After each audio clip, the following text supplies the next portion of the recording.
Il primo livello di film storici sono quelli che vengono pompati a tutti i costi da trailer e pubblicità, ma hanno poco a che fare con la storia. Il settimo invece sono quei film che per qualche ora vi fanno proprio dimenticare la vostra epoca e vi fanno immergere completamente nel passato. In questo video non parlerò di documentari o docufilm, ma solo di film storici che quindi spesso hanno una trama con alcune libertà narrative. Prenderò film in costume fino alla storia del 1700 circa e quindi non parlerò di film sulla storia contemporanea. Inserirò anche alcune serie TV storiche o serie di film quando hanno un alto valore produttivo e l'ambizione di stare sullo stesso livello di un grande film storico. I livelli di cui parleremo avranno un focus importante sull'aspetto dell'accuratezza storica, ma non si concentreranno solo su quella.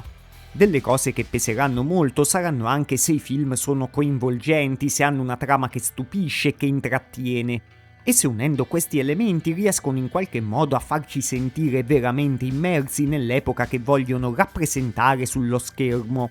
Per quanto mi sia basato anche su tante recensioni e giudizi di altri per fare questo video, ci sarà comunque una parte di opinione personale. Quindi mi fa piacere anche se a volte non sarete d'accordo con quello che dirò e se vorrete proporre alla fine i vostri 7 livelli nei commenti. Ma adesso possiamo iniziare il nostro viaggio nei 7 livelli di film storici.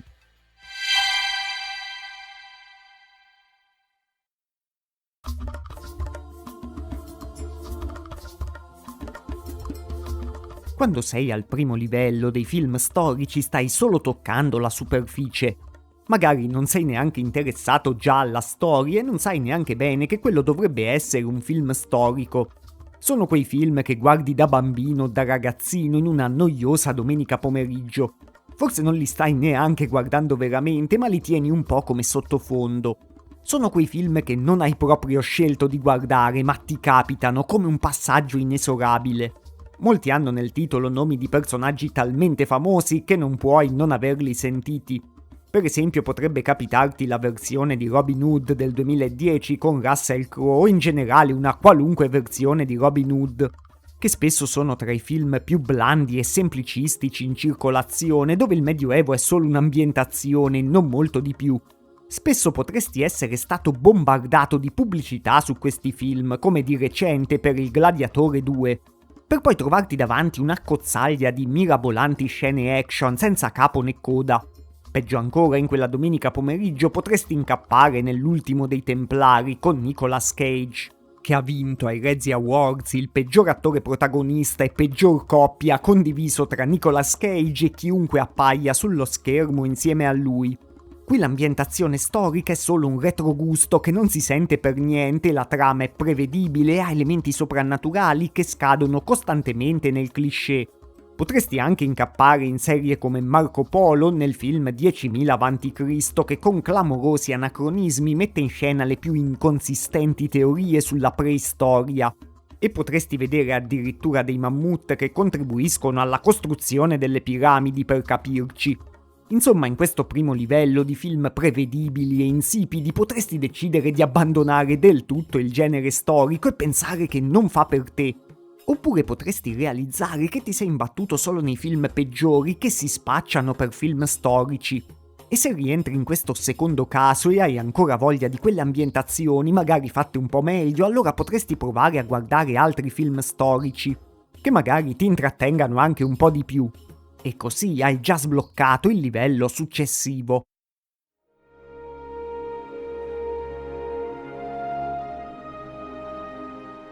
Il secondo livello di film storici sono sempre film famosissimi che tutti conoscono, ma che almeno sono stati considerati un buon intrattenimento. Non ti aspetti ancora chissà quale accuratezza, non hai ancora realizzato bene che molti di quei film rappresentano la storia con tanta libertà, ma almeno hai dei buoni personaggi e delle storie che ti intrattengono. Così se per tua sfortuna hai visto prima Il Gladiatore 2 potresti recuperare Il Gladiatore 1, che è già un grande passo avanti. Se vuoi rimanere nel mondo antico potresti anche vedere Troy o 300. Avrai ancora delle esperienze dove la visione contemporanea la fa da padrone, dove l'accuratezza storica conta molto poco, ma almeno ti sembrerà di vedere degli scorci di quel mondo cronologicamente lontano da noi che ti aveva colpito e che stavi cercando. Potresti appassionarti al mondo dei vichinghi con la serie Vikings, anche senza realizzare che tantissimo della serie è storicamente inaccurato. Potresti cercare la stessa esperienza di una serie coinvolgente recuperando The Tudors o entrare nel mondo dei Tre Moschettieri con La Maschera di Ferro. Potresti immedesimarti nelle gesta di Heath Ledger come cavaliere medievale anche se sei accompagnato dalle note dei Queen e devi beccarti dialoghi e costumi totalmente anacronistici. Qui stai ancora sfiorando solo la superficie e stai trangugiando quegli aspetti della storia che chiunque deve conoscere. E alla fine del tuo viaggio in questo livello sicuramente ti imbatterai in Braveheart, perché chi è che non ha visto da qualche parte la faccia dipinta di Mel Gibson? È a questo punto che le gesta degli eroi che hai visto sullo schermo a tratti quasi incredibili ti faranno sorgere la voglia di sapere se veramente quelle persone sono esistite e se hanno fatto quelle cose eccezionali che hai visto nelle serie e nei film. Così ti capiterà facilmente di scoprire che qualunque articolo e video sui film che sono poco storicamente accurati cita sempre proprio Braveheart. Scoprirai che il soprannome stesso Braveheart non era stato dato a William Wallace e potresti imbatterti in quella famosa conferenza di Barbero che spiega che lo Ius Prime Noctis è un falso mito, mentre in Braveheart viene presentato come un elemento storicamente realistico. Scoprirai che anche gli aspetti visivi più famosi dell'intero film, ovvero la pittura sul viso degli scozzesi e il kilt, non sono storicamente accurati. A questo punto potresti essere preso da una specie di indignazione. Quei film ti hanno intrattenuto e divertito, ma in fondo ti hanno ingannato. Magari sono elogiati dalla critica, li hai sentiti nominare da parenti e amici, a volte addirittura a scuola o dai colleghi di lavoro, ma raccontano storie eccessivamente romanzate. Tu hai deciso che vuoi cercare dei film storicamente accurati anche se sono un po' meno famosi. Hai deciso che vuoi assaporare la vera storia trasposta in pellicola e non ti farai più ingannare dai titoli super famosi. E così sei pronto per addentrarti nel terzo livello dei film storici.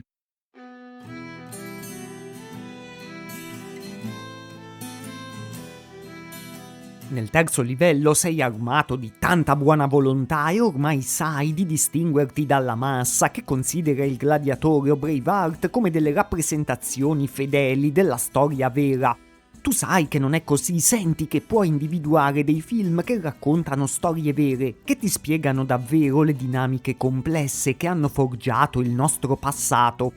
Così vai a recuperare il film su Giovanna d'Arco del 1999 per scoprire come questa povera donna venne messa a morte per motivi politici. Per la storia dei Templari niente più Nicolas Cage, meglio Nightfall o Ironclad. E perché non recuperare un evento che sicuramente ha cambiato la storia, la scoperta dell'America con Gérard Depardieu, oppure il vero conflitto tra Romani e Germani che ha plasmato la storia dell'impero con Barbarians, dove i Romani parlano addirittura veramente in latino. Ecco, qui si sente che cominciamo a raccontare la storia come è andata veramente. Passando per un Guglielmo Tell o i Pilastri della Terra, ecco che emergono le trame politiche e militari del passato. E anche l'importanza della religione. Nel XIII guerriero finalmente un grande protagonista musulmano, in Agorà finalmente scopriamo i soprusi dei primi cristiani verso una donna che aveva addirittura scoperto che il sole è al centro e non la terra. Scoperte osteggiate, complotti, invenzioni tenute nascoste, ecco chi sono i veri eroi della storia, altro che Massimo X Meridio. È il momento in cui pensi di essere diventato un vero storico guardando questi film. Ogni tanto potrebbe anche esserci scappato un pisolino tra una scena e l'altra perché il ritmo è un po' calato rispetto ai film a cui ti eri abituato prima. E per sbaglio potresti aver letto anche online qualcosa che non torna. Per esempio potresti aver letto che nel 1492 già era risaputo che la Terra fosse rotonda, tutti gli uomini di cultura lo sapevano. Mentre nel film Gérard Depardieu nei panni di Cristoforo Colombo spiega a un bambino che la Terra è rotonda come fosse una scoperta innovativa. Peggio ancora potresti aver letto che la geniale Ipazia di Agorà non ha per niente proposto per prima la teoria eliocentrica e è stata uccisa per motivi molto più complessi di quelli che si vedono nel film. Tu pensavi di aver trovato la storia vera e invece tutto si sta sgretolando pian piano anche stavolta. Ti eri visto dei film che scorrevano più lenti, un po' più inceppati e pesanti di quella grezzata di 300 e pensavi che così avresti trovato la storia vera. Quando scopri che le armature del XIII guerriero sono armature a piastre del XV secolo, mentre il film è ambientato 500 anni prima, e scopri anche che il re Giovanni ha vinto l'assedio di Rochester al contrario di quello che succede nel film, allora realizzi che hai sbagliato tutto. Non valeva la pena sorbirsi delle serie e dei film più noiosi e fatti anche a volte meno bene per cercare un'accuratezza storica completa che non c'è. A questo punto però ormai ti sei abituato a immergerti nel passato, anche se è un passato spesso fittizio. I templi antichi e i castelli sono la tua seconda casa e quindi desideri almeno dei film che ti diano un maggiore senso di immersione, anche se non speri più che siano accurati. Quindi vuoi grandi costumi o interni raffinati, dettagli di battaglie o della vita quotidiana che ti facciano assaporare almeno degli scorci di quel passato. E dunque sei ormai pronto per entrare nel quarto livello dei film storici.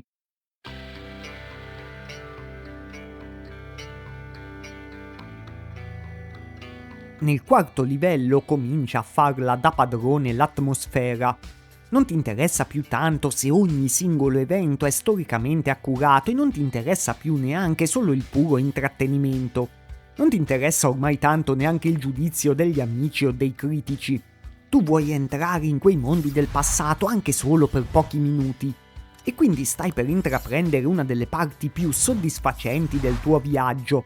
Per il mondo antico recuperi Alexander. Sì, è un film che è stato criticato per tanti motivi, ma la battaglia di Gaugamela è una delle più accurate rappresentazioni di una battaglia antica sullo schermo. Per il Medioevo recuperi Le Crociate, pure questo un film molto criticato e con tanti errori storici che però ti fa respirare davvero l'aria della Terra Santa del tempo. Per la vita di un templare prendi film su Arn, l'ultimo cavaliere, che anche se sono svedesi e non hanno attori che conosci, ti portano verso le giuste atmosfere storiche. Nel tuo viaggio scopri anche la leggenda della papessa Giovanna, la medicina medievale con Ben Kingsley, i veri processi agli animali in una cittadina francese con un giovane Colin Firth o l'ultimo duello di Dio in The Last Duel. Sono piccoli dettagli in mezzo anche a tante imprecisioni storiche, ma il passato così può diventare più vivo che mai. Per la storia inglese scopri dei secoli meno raccontati con la serie The Last Kingdom, ma trovi anche una versione molto migliore degli eventi di Braveheart in Outlaw King.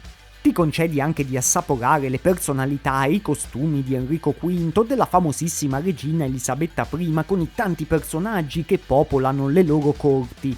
Dalla serie sui medici, il cui ritmo è abbastanza altalenante, ti riprendi con la serie europea sui Borgia, dove hai un quadro abbastanza completo su questa famosa famiglia rinascimentale.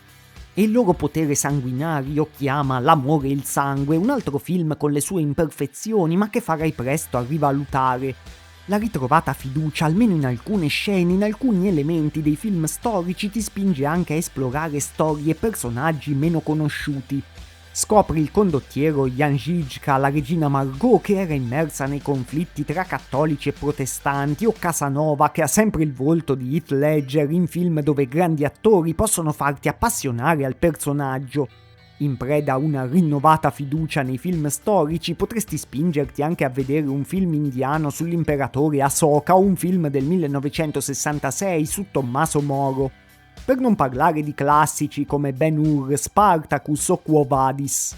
In tanti casi hai visto film che fanno più bene alla conoscenza della storia del cinema che della storia in generale, però avevi ragione tu. Esistono dei film storici che riescono a restituirti quelli che sembrano frammenti delle atmosfere del passato. Così fai il passo successivo. Se esistono questi, devono esistere dei film che ti fanno immergere nell'atmosfera e sono anche interamente accurati. Forse potresti pentirti di essere arrivato a questo punto, ma ormai ci sei dentro fino al collo. E hai appena fatto quel passo in più che ti fa entrare nel quinto livello dei film storici.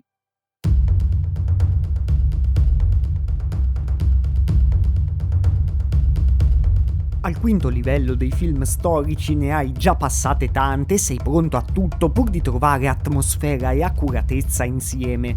puoi accettare una forma di proto-latino sottotitolato all'interno di una trama prevedibile nel primo re di Matteo Rovere, pur di avere uno scorcio della leggendaria fondazione di Roma. Puoi anche accettare un film lento basato sull'opera di un autore conosciuto solo agli specialisti come Claudio Rutilio Namaziano, per avere in scena dei vichinghi molto più realistici di Vikings, ti immergi in The Northman nonostante il film duri forse una mezz'ora di troppo. Oppure puoi provare Valhalla Rising, dove il protagonista non parla mai e l'intera trama è quasi incomprensibile. Ti troverai immerso in ore e ore di estasi letteraria o religiosa in film come Dante di Pupi Avati o incentrati sulle missioni dei Gesuiti in giro per il mondo, o in versioni dell'Odissea dove non c'è nessun evento avventuroso soprannaturale. Questi sono stati tutti tagliati per farci vedere solo la cupa vecchiaia di un Ulisse ritornato a casa. A questo punto non ti spaventa più un film come Iceman del 2017 sulla storia della mummia Ötzi o le 3 ore in bianco e nero di Andrei Rublev, considerato un capolavoro del cinema e allo stesso tempo un film accuratissimo sulla storia della Russia medievale. Certo, alla fine sul divano, sulla poltrona, insomma dovunque sei, probabilmente a questo livello le palpebre ti saranno calate più di una volta. Tu hai fatto di tutto per tenerle aperte perché finalmente stai guardando dei film con l'atmosfera e l'accuratezza storica insieme. Ma ogni tanto ti capita di domandarti se non sarebbe stato meglio leggere direttamente un saggio storico sulle origini di Roma o sui vichinghi piuttosto che rischiare il colpo di sonno improvviso.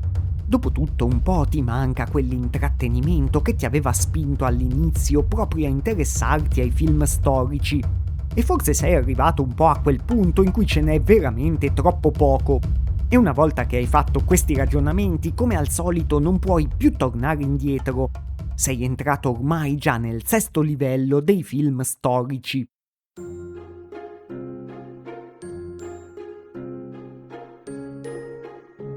Ormai sei abituato a fare caso a tutto: i costumi, le atmosfere, le date, il linguaggio usato, gli aspetti militari. Hai visto veramente film su tutti i periodi storici e puoi permetterti di cercare un personaggio, una storia, qualcosa che ti interessa.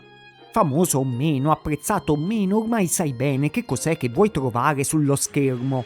Questo infatti è un po' il livello finale dei film per i quali bisogna farsi guidare dal gusto costruito e che non salteranno fuori tutti da soli da nessun consiglio o rassegna. Devi aver visto molti degli altri per aver capito che è proprio quello che stai cercando, oppure sei stato così fortunato da imbattertici. Per la storia romana guardi la serie Rom della HBO, per il Medioevo guardi Il nome della rosa. Hanno le loro inaccuratezze, le loro licenze per intrattenere, ma alla fine ti sembra di aver viaggiato veramente in quelle epoche. Ormai sai se vuoi vedere in scena Martin Lutero, Mozart o Gengis Khan. Non ti importa più neanche tanto se erano così veramente nella storia, ma alla fine ti sembra quasi di conoscere una versione plausibile di loro nel loro mondo. La grande epica di guerre e battaglie si conclude per te con la storia di Giovanni delle Bande Nere nel Mestiere delle Armi o con i samurai ritratti in molti film di Akira Kurosawa. Hai attraversato ormai tutti i livelli umanamente raggiungibili dei film storici e hai 2 scelte: cambiare ormai genere o raggiungere il 7° livello, l'illuminazione.